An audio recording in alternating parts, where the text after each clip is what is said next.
This is the 5 most useful MacBook tips and tricks video. Let's check it out. Show and undo desktop. How to show desktop is by spread your thumb and 3 fingers on trackpad, then desktop view will appear. And how to undo the desktop is by pinching your thumb and 3 fingers together to bring up Launchpad. Swipe pages. The way to go to the previous web page is by swiping to the right with 2 fingers to display the previous page.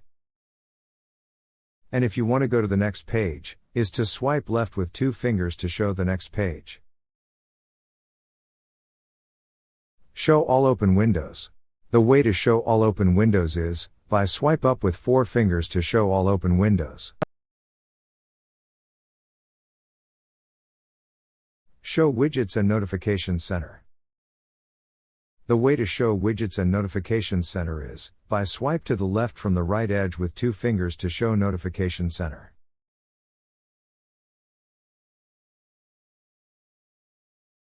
Secondary click.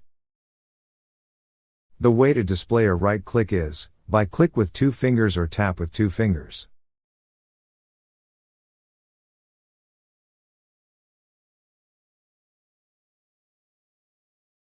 Hope this information can be helpful and useful for you. Thanks for watching.